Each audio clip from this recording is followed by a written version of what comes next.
አለቃ ገብረሃናና አስቂኝ ቀልዶቻቸው።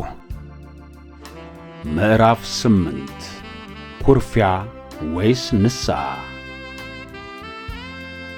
አለቃ ገብረሃና ወደ መጨረሻው ዘመናቸው እንደተቃረቡ ዝምተኛና አኩራፊ ሆኑ።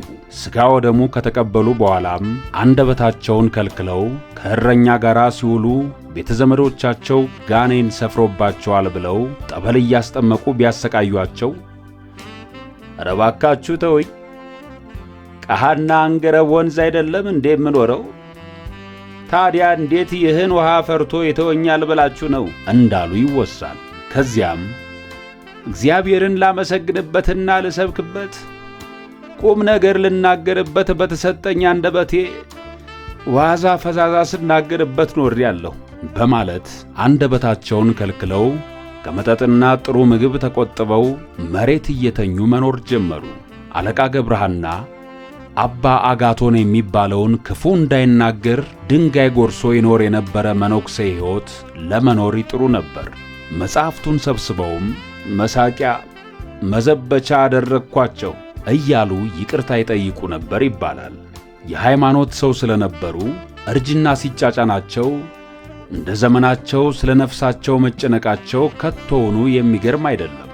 ያም ሆነ ይህ አገሩን ሁሉ ሲያስቁ የኖሩት አለቃ ገብረሃና አኩርፈውና 2 ዓመት ሙሉ አንደበታቸውን ከልክለው ከኖሩ በኋላ በ84 የዕድሜ ዘመናቸው በሞት ተለዩ።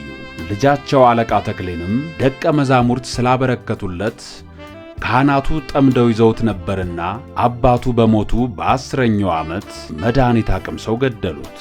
ይህ እኩይ ተግባር ግን ኢትዮጵያዊ ብቻ አይደለም። የሞዛርትና ምናልባትም የጎርኪ እንዲሁም የሌሎች ታላላቅ ሰዎች ሕይወት ያለፈችውም መፍጠር በማይችሉ ምቀኞችና ደናቁርት እጅ ነው።